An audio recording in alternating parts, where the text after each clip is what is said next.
The marble courtyard glows under torchlight, and every step echoes louder than the last. You're not supposed to be here. People like you don't get invitations to these kinds of gatherings. But tonight, the rules are different. The guards at the gate don't ask your name. They don't even look at you. Just step aside, as if your presence was expected long before you knew it yourself. Inside, the air is warm and sweet, not with perfume, but with something thicker. The scent of spiced wine, melting wax, sweat, and something else. Something you can't quite name. Naked statues line the corridor. Not the kind you'd see in museums centuries later. These ones are crude, exaggerated, laughing, watching. A flute plays from somewhere you can't see. It's out of tune, or maybe it's your heartbeat drowning it out. The walls flicker red and gold, with each sway of the firelight. Ahead, a woman stands by the entrance of a large chamber.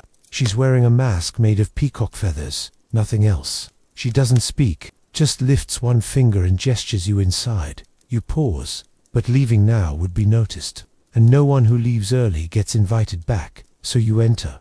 The floor is a mosaic. Gods and beasts tangled together in what looks like violence or desire, or both.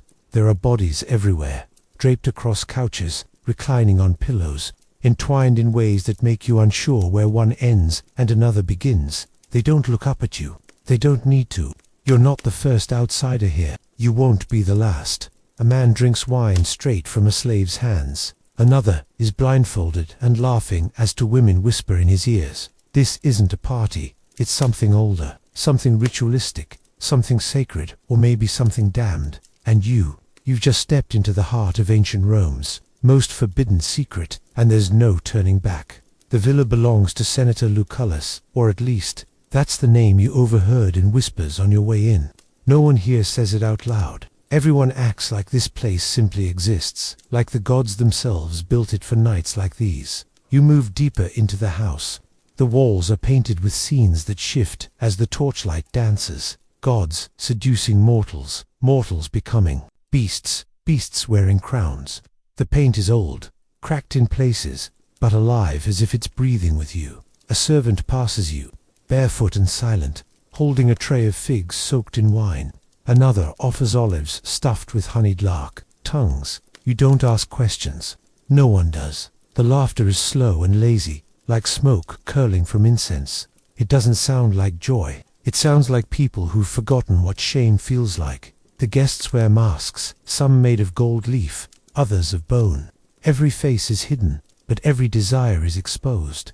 There's no conversation here about politics or war, just heat. Skin power. One man lies across a couch, his arms outstretched, grapes dropping from his fingers into someone's waiting mouth. A woman brushes oil across his chest with eagle feathers. Her mask is shaped like a lion. Her hands move like she's painting. Everywhere you look, there are eyes watching, painted onto vases, carved into pillars, embroidered into tapestries. Eyes that judge nothing. Eyes that have seen this 1,000 times. Music drips from unseen corners, strings, flutes, a drum that beats just slightly off time. It doesn't match your pulse, it controls it.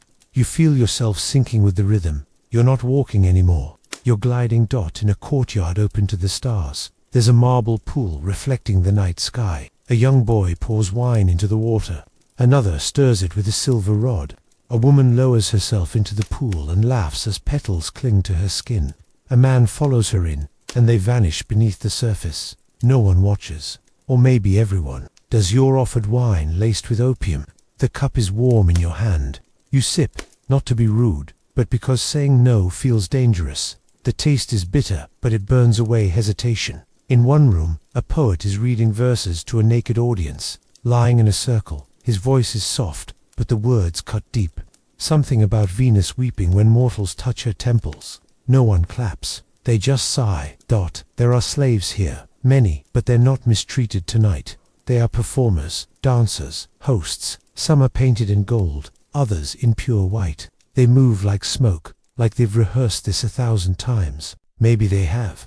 Maybe this is all theater, and you're the only one who doesn't know the script. You wander through halls, past doors slightly ajar, catching glimpses of scenes you can't quite describe. One room smells of roses and iron, another echoes with chanting in Greek. In one corner, a man sits alone in a chair, watching everything with dead serious eyes. You meet his gaze. He nods once, as if to say, "You're not dreaming. This is real." You pass a statue of Bacchus, god of wine and madness. His eyes are chipped, but his grin remains. A garland of fresh grapes hangs around his neck, as if someone left him an offering just moments ago. You wonder if it worked. You find yourself standing before a silk curtain, half drawn.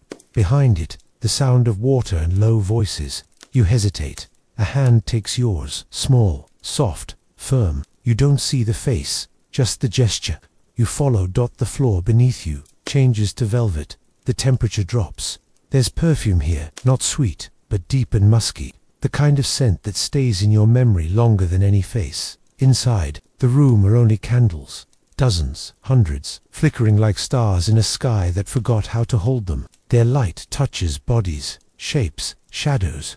One speaks. In this silence, every movement becomes louder than thunder. The way someone exhales, the way a robe falls, the way your own footsteps pause. Not because you're afraid, but because you don't want to wake the gods. It becomes clear this isn't just pleasure, it's ritual. Every kiss, every moan, every hand reaching through the dark, it means something. Power is being exchanged here. Not through violence, through surrender, through indulgence, through the shedding of rules. There's a reason these parties are never recorded in scrolls. A reason Roman historians called them banquets, or feasts, or gatherings, because no language could describe them without betraying Rome's illusion of control.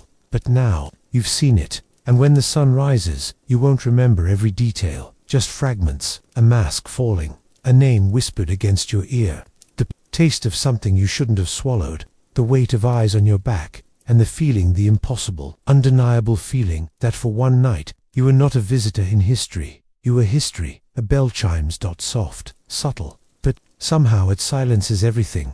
Conversations stop mid. The music dies. Even the flames seem too quiet. Everyone turns toward the inner chamber. A group enters. 3 women, 2 men, all masked, all nude, except for sandals and thick gold collars. They move in perfect synchronization, not like dancers, but like a procession, slow, fluid, solemn.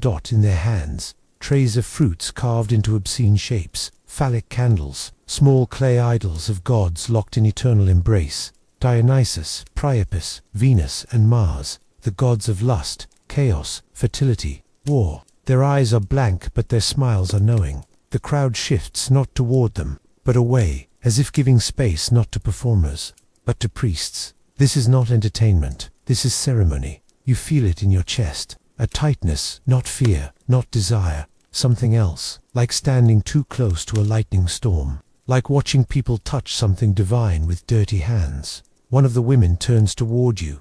Her mask is simple, just a strip of red silk, but her eyes are impossible, green like olive leaves. She smiles, just barely, and raises her fingers, 2 of them. You're being summoned. They're single quotes. There's no applause, no announcement. Just her, you, and the silent expectation of everyone watching.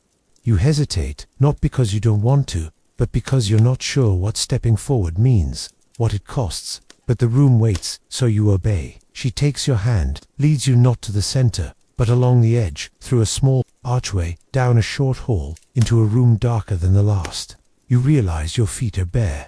When did you take your sandals off? The floor is warm, heated from beneath. The walls are covered in mirrors, but none reflect your face, just your body, fractured, duplicated, surrounded. In the middle of the room, a low marble table covered in oils, feathers, silk ropes, fig paste, and strange wooden tools. Some are smooth and polished, others are sharp. She lets go of your hand, doesn't speak, just begins undressing herself slowly, reverently, like she's removing armor.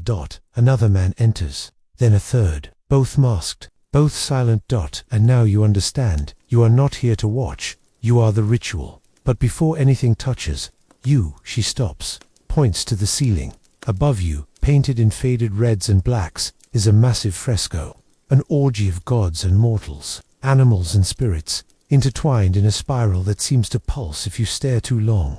At its center, one figure, upside down, limbs twisted, eyes wide open, being consumed by fire and vines. The woman speaks. Her voice is quiet, her accent unfamiliar. Do you know who that is? You shake your head. That's a mortal who thought he could outlast pleasure, a man who believed he could endure it without surrender. He went mad. She smiles. You won't. Then, the candles are extinguished.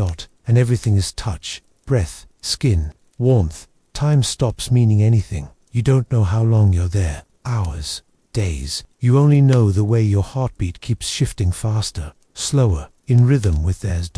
At some point, there is wine in your mouth, honey on your lips, salt on your skin. You hear names whispered, not your own. Names of gods, emperors, ancestors. They echo in your mind like thunder in a cave. You feel something tie around your wrist. You don't resist.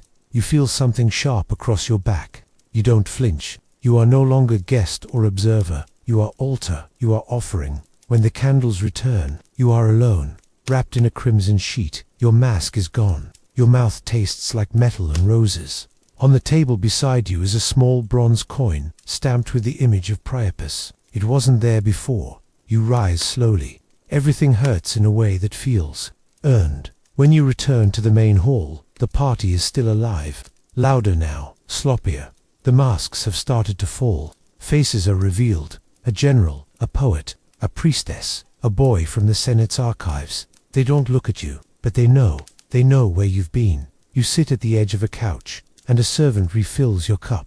The wine tastes sweeter now. Across the room you see her, the woman with the red silk mask. She nods once, a farewell, or a promise. Then, slowly, the room begins to change again. A new performer enters, painted in ash and gold, with wings of peacock feathers and a scepter carved like a snake. He chants in Latin, slowly, as slaves crawl behind him scattering rose petals. His voice rises. He speaks of Venus descending from the heavens, demanding blood in exchange for ecstasy. He speaks of emperors who disguise themselves as commoners, just to taste the forbidden. He speaks of parties where no one left the same as they arrived. And as the petals settle and the lights dim again, you finally understand. This wasn't an exception. This was tradition. Rome may have had its laws, its soldiers, its temples and philosophers and roads, but under all of it, beneath the columns and the scrolls and the marble, Rome worshipped one god more than any other. Pleasure,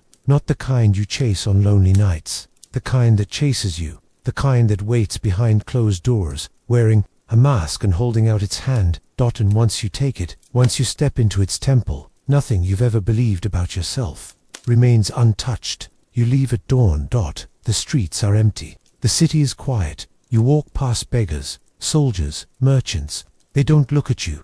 They don't know what you've seen. They never will. You reach your home and wash the night from your skin, but it stays in your bones, in your breath. You are supposed to forget, but you don't, not really, because part of you is still there, in that villa, in that room, in that impossible night where history whispered its dirtiest secret into your ear. And now, you carry it forward, just like the ones before you, just like the ones who will follow. The sun hasn't yet set, but the sky over Rome is already bruised purple. You're standing before an ordinary-looking villa, 2 stories high, discreetly tucked between temples and tenements. No flags, no guards, nothing extravagant, just stone, shadow, and silence. But there's something about the way people pass it on the street, how they look away, how even drunk men fall quiet near its door. You notice the marks burned into the archway, symbols you can't read, but somehow feel old ones, pagan, pre-Roman even. You were told to arrive just before dark, alone, not to speak to anyone, not to ask questions. The invitation delivered without a name, just a black ribbon and a time. And now you're here. A single knock. The door doesn't creak. It glides open, silently. You expect a doorman, a servant, maybe a scribe, but no one's there. Just a corridor lit by flickering oil lamps. The air is warm, fragrant, not with flowers or herbs, but with something more primal. Myrrh, sweat, vinegar, honey. You step inside. And suddenly, you've left Rome behind. The walls close around you, padded with deep red fabric. The sound of the outside world dies instantly. It's like being swallowed. Candles drip slowly into bronze bowls. The floor is soft, cushioned, somewhere between a brothel and a temple. You walk forward. There's no one guiding you, but it doesn't feel like you're lost. At the end of the hallway, a figure stands. She's tall. Her face is hidden by a half-mask shaped like a jackal, Egyptian perhaps. or a local imitation. Her chest is bare, her arms painted with golden patterns that shimmer as she moves. She doesn't speak, just hands you a robe. It's light, almost sheer, dyed a deep purple, the kind only worn by senators, emperors, and now, you hesitate, but only for a moment. The robe slips on like second skin. She ties the sash herself, slow, deliberate, then gestures you to follow. She walks barefoot, and you realize you're no longer wearing sandals. You can't remember taking them off. The next room is larger, a wide atrium with a sunken center, a pool, still and black like obsidian. Rose petals float across its surface. A man kneels at the edge, kissing the thigh of someone lounging on a couch. A soft moan escapes. No one reacts. This is normal here. The architecture is unmistakably Roman, but not the kind you'd see in forums or villas. This is older, Eastern, influenced by the cults of Cybele and Dionysus. The sort of places senators pretend don't exist, but always find their way into. You're led along the perimeter. Everywhere you look, there are faces you almost recognize. That general whose name echoed in the Senate last week. A poet you once saw weeping in public. A priestess from the temple of Vesta, her robes discarded like old skin. They wear masks, but their eyes are honest, hungry. Some stare, some smirk. One raises a cup toward you in silent toast. The jackal-masked woman guides you to a low marble bench, sets a goblet before you wine, thick and spiced, and then disappears without a word. You drink, it burns at first, then it melts. Warmth spills into your chest. Your spine tingles. Your lips feel swollen. Around you, music begins, faint at first. A single flute, then a drum, then a chorus of voices humming in a minor key.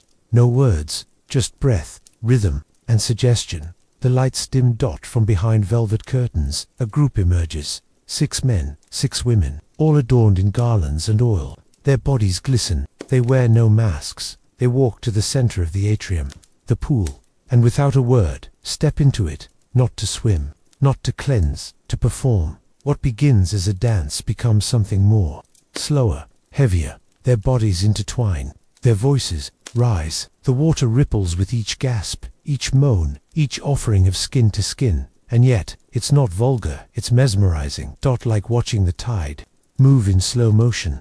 You forget to breathe. Around you, others begin to respond. A couple behind you begins to kiss, hard, hungry. On the other side of the room, a man pours wax onto his own chest, while another watches with wide, fascinated eyes. No one stops them.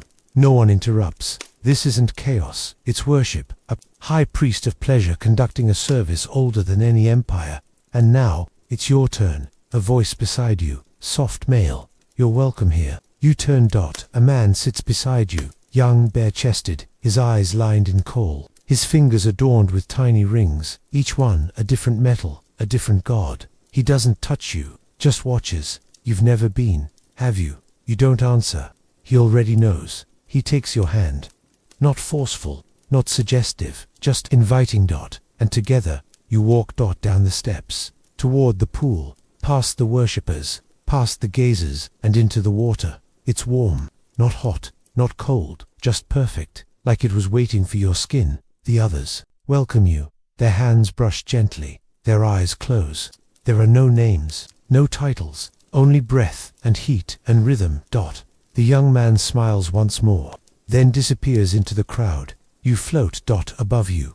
The ceiling is painted with scenes of mythology. Leda and the swan, Pan chasing nymphs, Bacchus crowned in vine and blood. You don't remember when the music stopped or if it ever did. Everything blurs in the most exquisite way. Time folds, and for the first time in your life, you feel not like a Roman citizen, not like a guest or a voyeur, but like something ancient. Something honest. The wine in your veins hums, and somewhere, far away, the city still burns its lamps, still trades in gold and law and power. But here, in this hidden room, beneath this false villa, inside this impossible night, Rome belongs to desire.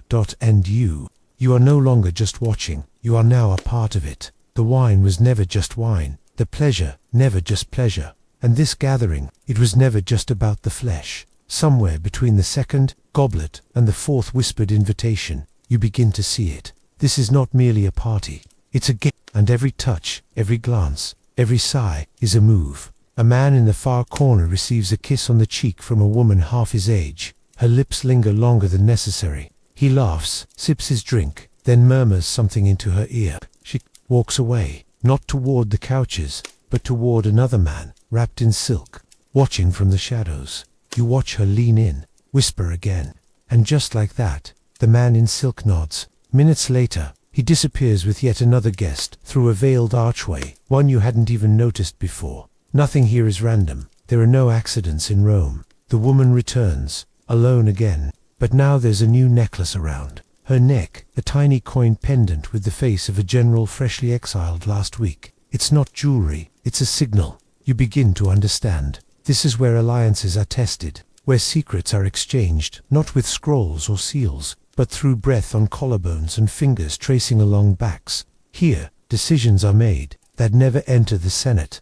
Deals are forged in moans and laughter, and political fates shift silently beneath silk sheets. A masked man approaches you. His robe is deep green, the color of the Vestal Virgin's ceremonial garlands, oddly chosen for someone so obviously not chaste. He doesn't introduce himself, doesn't ask your name. Instead, he says, "You saw who left through the arch." You nod slowly. He leans closer. Smells of wine, leather, and ambition. Forget it. He won't return the same. And then he's gone, swallowed back into the candlelit swirl. You turn. The jackal-masked woman is back, standing motionless against the wall, watching, always watching. Suddenly, you feel exposed. Not naked. You've been naked for some time now, but vulnerable in another way. Like you've wandered too far into something not meant for your kind. Near the pool, a group has gathered around a scroll. Not reading it, burning it, laughing, cheering as the flames consume whatever message it once held. You wonder what name was written inside, whose fate was just erased. A man slips beside you. You recognize him, not by name but by his posture. He walks like a soldier, talks like someone who's used to being obeyed. "You're quiet," he says. "I'm watching." You answer. "Good." He smiles. Only fools speak too soon in places like this. You ask him what kind of place this really is. He gestures. "Around this. This is Rome's real Senate." And somehow, you believe him, because who truly holds power? The man with the army, or the woman who whispers in his ear at midnight, between stolen kisses? The senator who makes the law, or the priestess who has seen him beg on his knees behind closed doors? In this villa, rank is rearranged. Status melts, but influence blooms. You notice tokens passed from guest to guest, not coins, not gifts. Tiny carved objects, a lion, a dagger, a curled snake, each one a message, each one understood only by those who need to understand it. One woman receives a small ivory hand. She frowns. Moments later, she rises, whispers something to the man beside her, and both exit, not through the main corridor, but through a servant's hallway. You ask your soldier companion what it meant. He looks at you carefully. It means she made a promise, and someone just reminded her not to forget it. So this is what power looks like when it takes off its toga. Not declarations, not votes. Just masks, perfume, games. And yet, it's more binding than any law in the forum. You wander again. Each room reveals more layers. In one, 2 scribes are copying names into wax tablets. In another, a man kneels before a statue of Bacchus, not in prayer, but in confession. A woman nearby listens, eyes closed, memorizing every word. She sees you.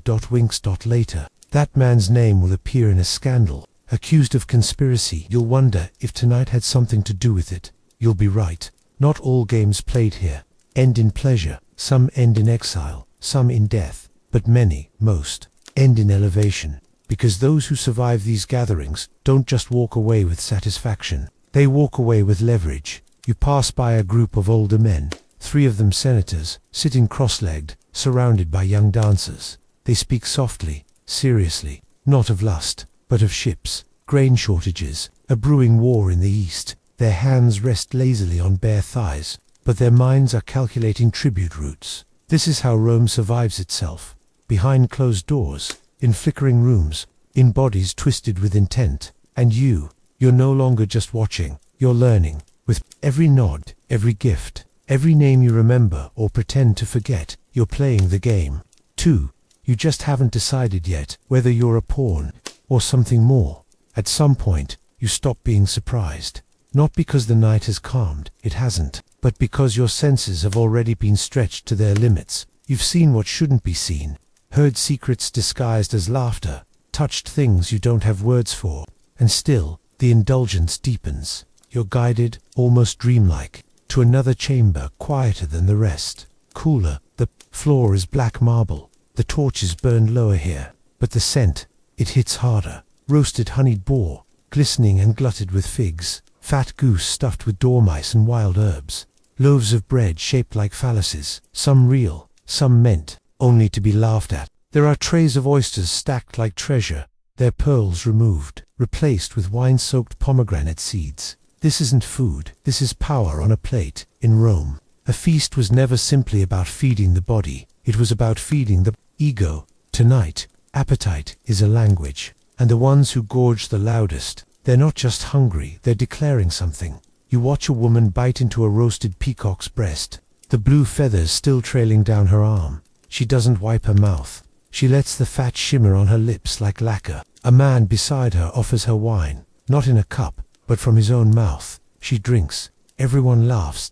At another table, a slave gently pours balsam fermented wine, laced with honey and herbs, down the back of a guest's neck. He shivers with pleasure as it pools at the base of his spine. Another dips his fingers in it, licks them slowly, and whispers, "Tastes better with sin."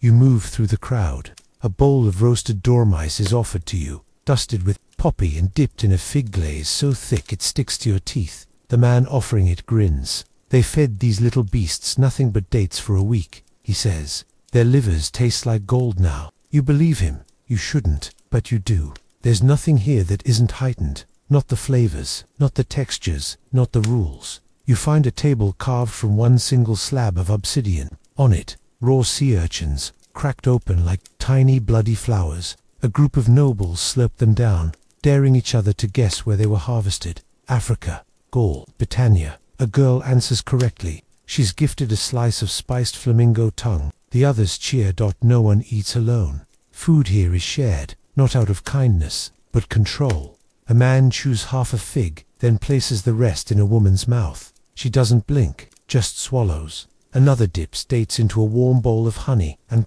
presses them, one by one, into his guest's open palm, pausing each time to whisper a word you can't hear. Even the bread is suggestive, split down the center, filled with cream cheese, shaped deliberately like parts of the body you're not supposed to mention out loud. But here, nothing is unspeakable. You see someone slice into a dish that looks like an egg, only it isn't. It's a hardened shell, made of candied goat milk, filled with liquefied fish liver and red dye. He spoons it out slowly, moans when it touches his tongue. Another pours vinegar over cucumbers sliced, so thin they dissolve in the mouth before they're even chewed. This is more than decadence. This is worship. Not of gods. Of sensation. The wine flows without pause. Amphora after amphora is uncorked. There is Falernian from Campania, the strongest and most sacred vintage, usually reserved for the gods. There is Syrian date wine, thick and dark like blood. There is wine aged in pine barrels, giving off a sharp citrusy sting that clears the nose as it burns the throat. No one drinks to forget. They drink to intensify. Slaves circulate with trays balanced on their heads, carrying boiled larks, honeyed beetles, calf brains mashed into custard, grapes stuffed with goat marrow. Some guests eat with forks of polished bone, others with fingers. A few simply use their mouths, like animals, biting food straight off the plates and laughing as they do.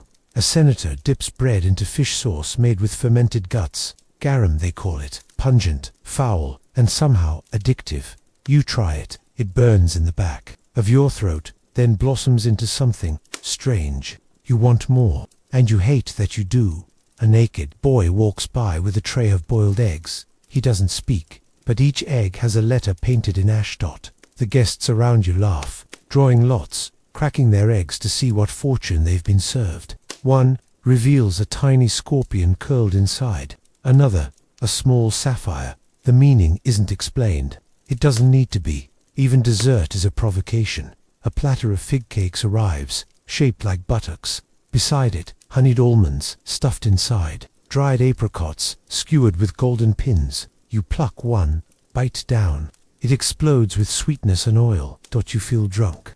But not from the wine, from excess. From theater, from the illusion that everything here, even the food, is part of something bigger, darker, older, a tradition of gluttony that Rome didn't invent, only perfected. And then someone vomits, not out of sickness, but out of choice, into a gilded basin, held by a servant who does not flinch. The man wipes his mouth, smiles. Now I can enjoy the rest, he says. Everyone nods approvingly, because this, too, is Roman. Feast, until your body rejects it, then feast again, and again, and again. Pleasure is not measured in satisfaction. It is measured in how much more you can take. You turn away. The sweet, the sour, the salt, it clings to your skin, your tongue, your very breath. And in this moment, you understand why emperors feared dying in their sleep, not because of assassins, but because they might miss the next course. There is a moment, just before it begins, when the room holds its breath, not because of silence, but because of anticipation. Everyone knows something is coming. No one knows exactly what. The torches are dimmed. A few are snuffed entirely. Slaves appear without being seen, adjusting the braziers, placing cushions, scattering flower petals across the floor, but not for beauty. Not tonight. Every detail is part of a stage. The guests shift in their seats. Some recline deeper. Others sit forward, eyes glinting in the amber glow. Goblets are refilled. Fruit is passed hand to hand, slow, sensuous, careless. And then, without warning, the drums begin. Not loud, not aggressive, just a steady, thudding rhythm. Low, primal, vibrating beneath the marble like a second heartbeat. It doesn't ask for your attention. It takes it. A woman appears in the doorway. She wears only chains, dozens of them, fine gold links coiled around her arms, her thighs, her neck. They don't restrain her. They announce her. She begins to move, not like a dancer, like smoke, like something slipping through dimensions between the sacred and the profane. The guests don't clap. They watch, open-mouthed, hypnotized. She's joined by another, then two more. Men this time.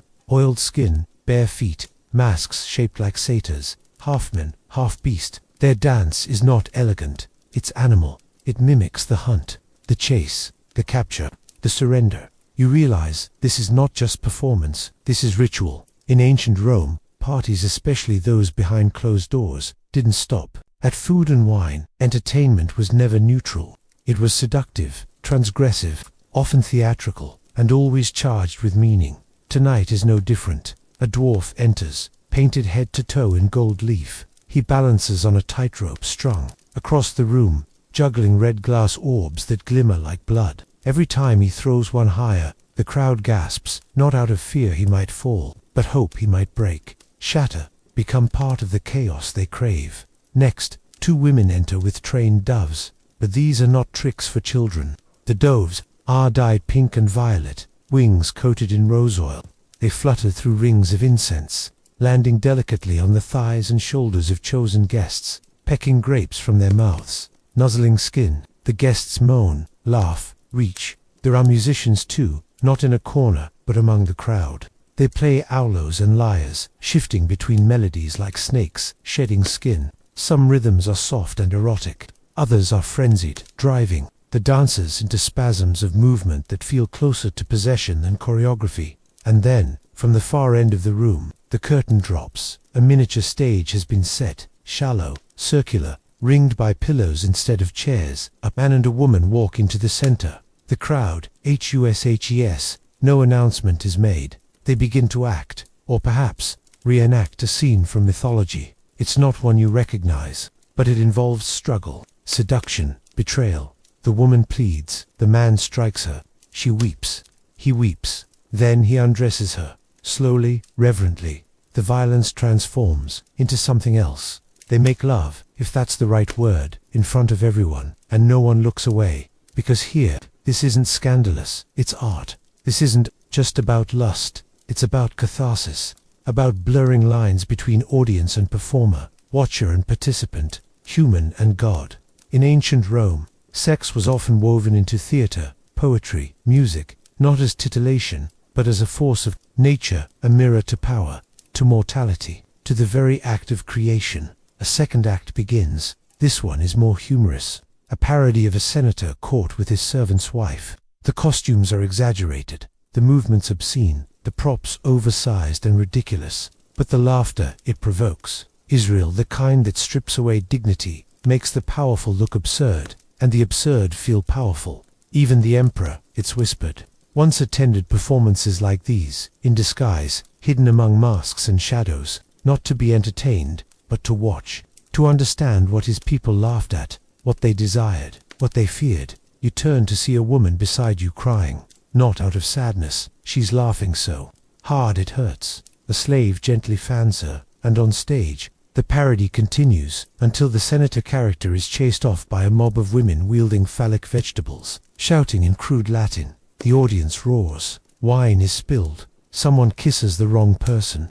No one cares. The performance bleeds into reality. Musicians return, but now they're playing from the balconies. Their sound rains down like a spell. The dancers return, but this time, they're pulling guests into the center. There's no more line between observer and spectacle.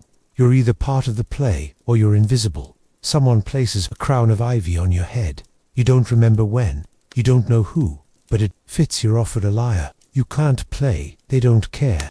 You're told to pluck a string. Any string. And when you do, 3 dancers respond instantly, bending and moving to your rhythm like puppets. You laugh. You play again. You begin to believe, not in gods, but in madness, in freedom, in the intoxicating power of being watched, and watching others abandon every mask they've ever worn. The room feels timeless. No, more than that, it feels ancient, like something older than Rome, older than myth, as if you've stepped into a story that has played out 1,000 times in temples, in caves, in forgotten cities buried beneath the sea. Performance.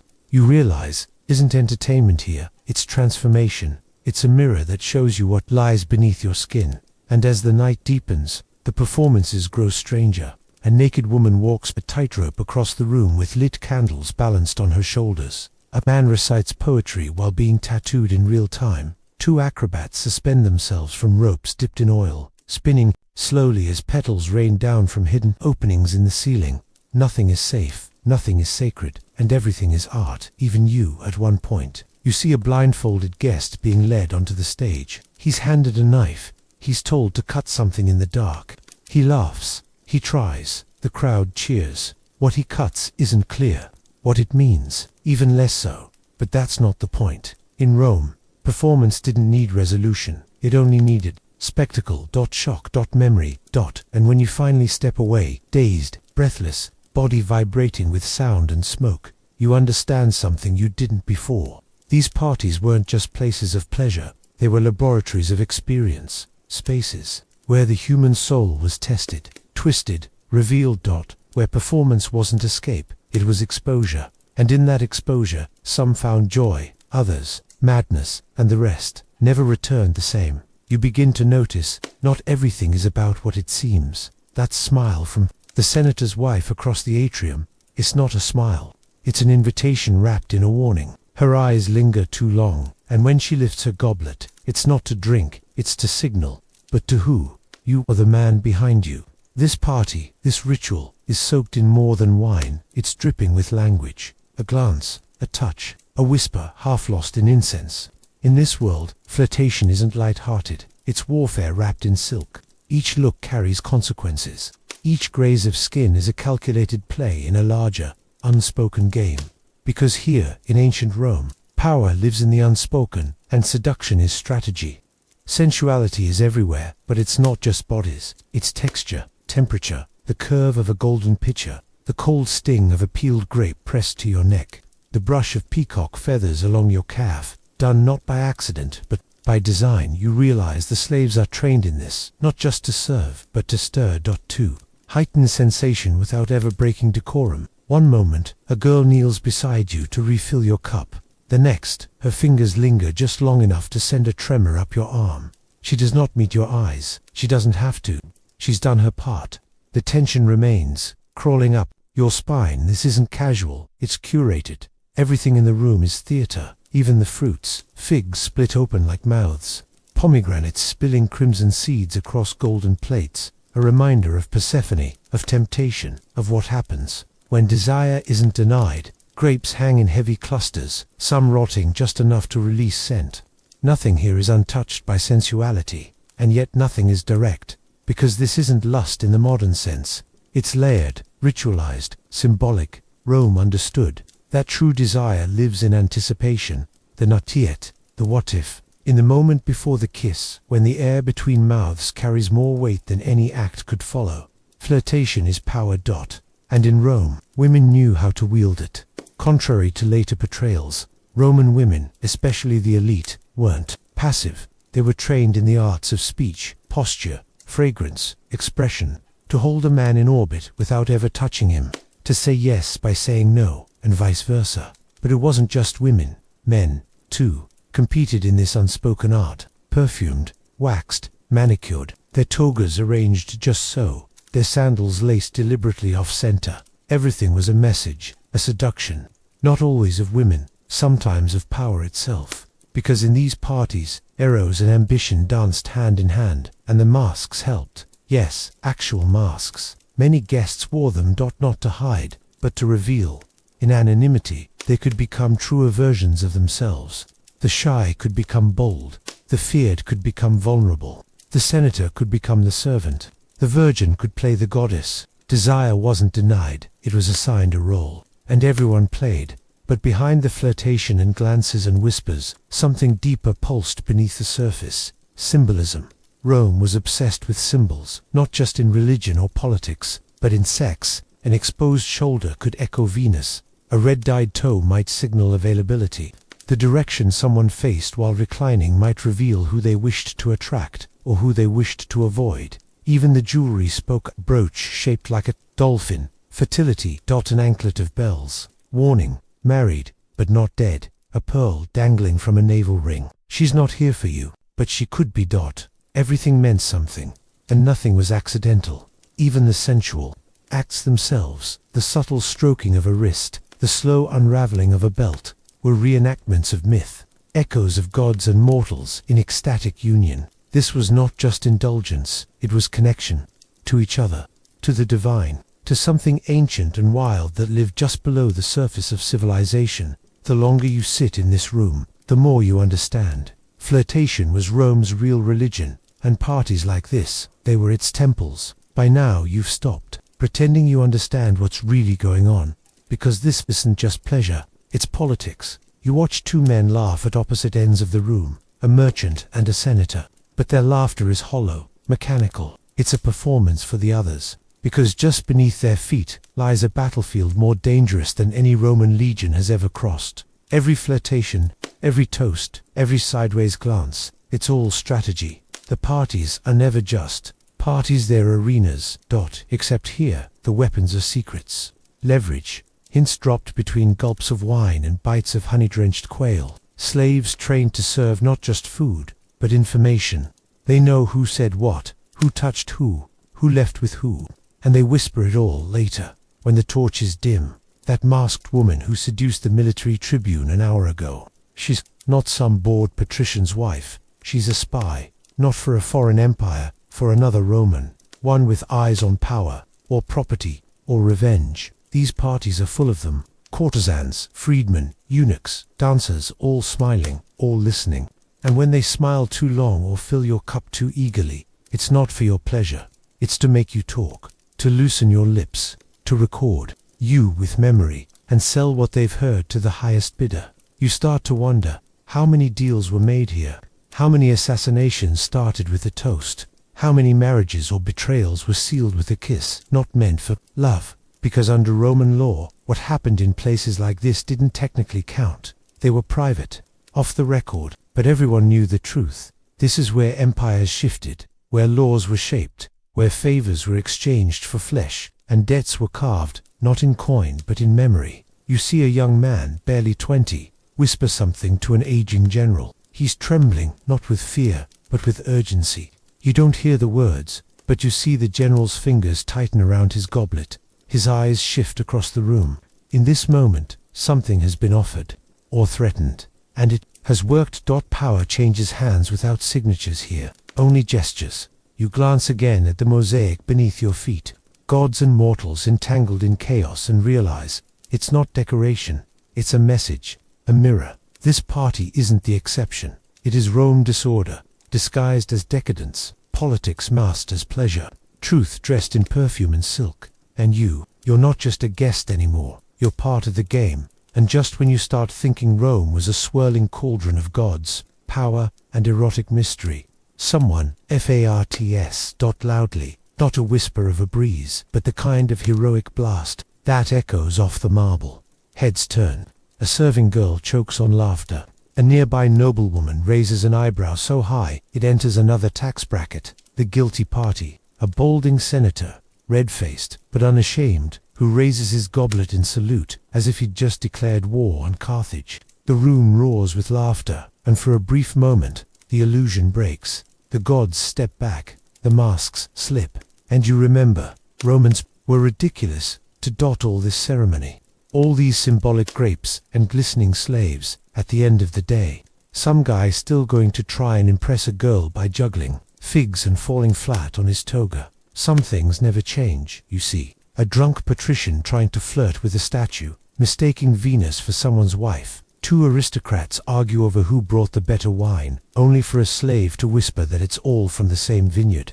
A man in a lion-skin cape declares himself Hercules, before tripping over a bronze brazier and face-planting into a bowl of olives. This is Rome, too. They weren't all oracles and emperors. They were messy, dramatic, often very drunk people, pretending to be divine.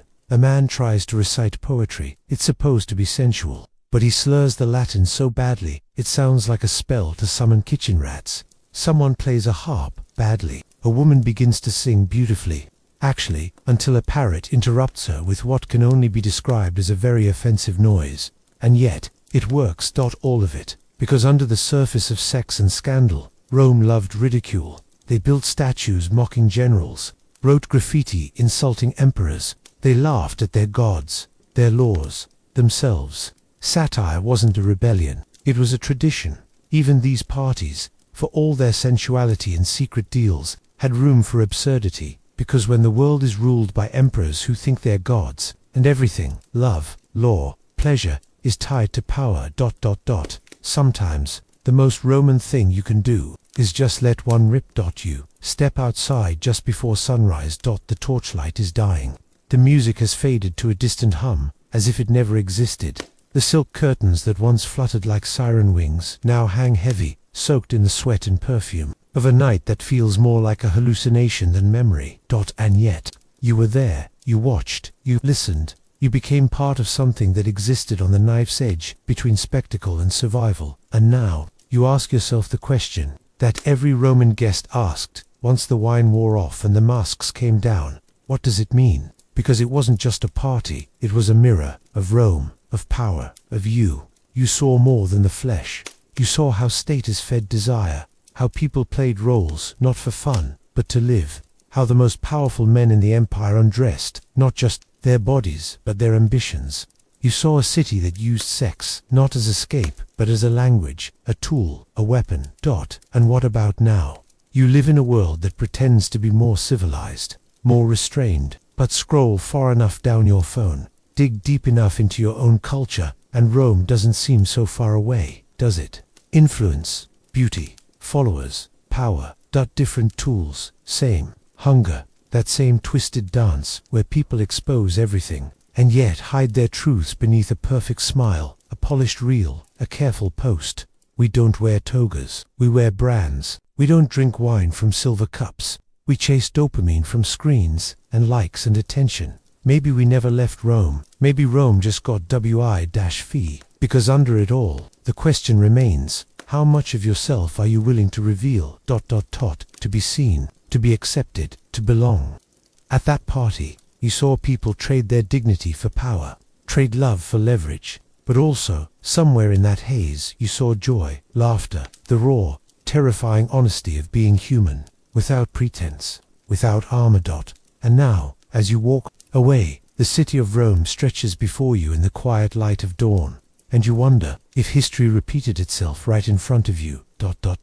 Would you recognize it, or would you still think you were just at a party? the night reaches its height, not just in sound or movement, but in a strange silence, like the air has thickened, waiting for something to snap. You're back in the center chamber now, and everything around you feels surreal. The bodies, the moaning, the wine, it's all still happening. But now you see the other layer. A senator whispers something into a general's ear, a threat, maybe, a promise. Nearby, a young noble watches lips tight as his wife laughs a little too hard at a praetor's joke. A slave's hand trembles as she pours wine for a guest who hasn't blinked in minutes. And then, in the middle of it all, someone screams, not in pleasure, in pain. It's fast, over in seconds. A servant pulls the body away. The guests barely react. They shift, murmur, glance, then return to their wine, to their games, like nothing happened, like it was expected, because it was. No one says it, but everyone here knows. This is Rome. Pleasure is power, and power always bleeds. The true climax of the party isn't some wild, sensual explosion. It's this moment where the masks are off, and the empire shows you its soul. Not a soul of gold and marble, but of cold calculation. Here, love is currency. Pain is entertainment. Life is negotiable. And yet, no one leaves. Not you, not them. Because this isn't just a party, it's a system. And everyone here is playing their part, whether they're chained to the walls or seated on velvet thrones. The ones who came for pleasure ended up tangled in a hierarchy far more terrifying. You catch sight of the host, still smiling, still watching, not drunk, not distracted, in control, always in control. He knows who touched whom, who whispered to whom. He's already calculating who will owe him tomorrow, which guest is now compromised, which marriage has cracked, which rival just sealed their fate with a single careless look. The party gave everyone what they thought they wanted, and now Rome takes what it needs in return. It's in this moment that the fog rolls in, not literal, but moral, thick, creeping, blinding. Were you a witness, a participant, a victim, a fool? You came to see what Roman S3X parties were actually like. Now you know. They were temples, they were traps, they were theater, played for gods, no longer worshipped, in the city that still echoes inside us. And somewhere in that echo, a voice asks you quietly, if you had power like that, what would you do with it? Mourning in Rome isn't loud, it's quiet in a way that feels eerie, as if the entire city is trying to forget what happened the night before. The marble floor beneath your feet is cold again. The torchlight is gone. The music, that ever-present heartbeat of seduction and spectacle, has died. The masks, the bodies, the moans, the wine, they're all just echoes now. You step into the courtyard where you first arrived, only hours ago, and it feels like another life. Around you, servants sweep rose petals off the floor. They move quickly, with downcast eyes. No one speaks, no one needs to. The party is over, but the real work begins now, covering it up, rewinding the world back to something that looks like normal. A senator walks past you with a bloodstain on the hem of his robe. He doesn't notice, or care.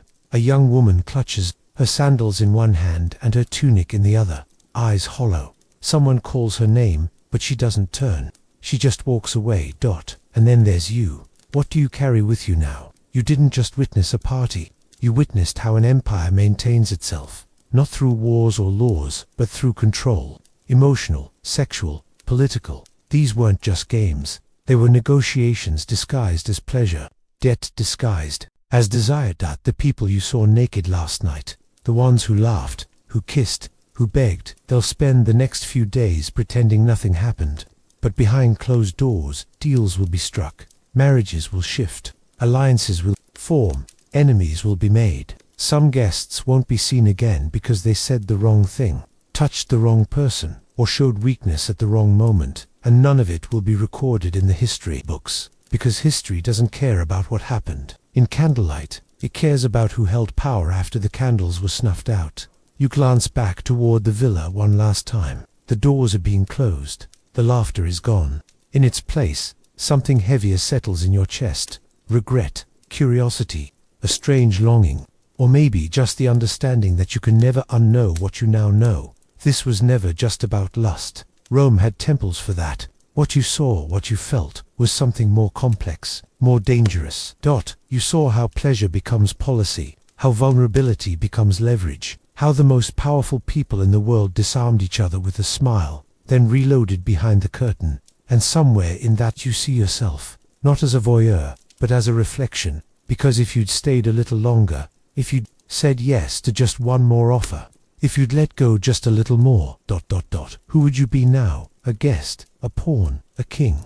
You don't know. All you know is that the sun is rising over a city that still breathes in shadows. Rome may look clean and eternal by daylight, but beneath every marble column and every triumphal arch lies a secret, whispered, traded, seduced into silence. And for one night, you were part of it. Now you leave, changed, not sure how, not sure if you ever really belonged there, but certain that part of you never left. You walk through the streets of Rome, the morning sun stretching long shadows across stone.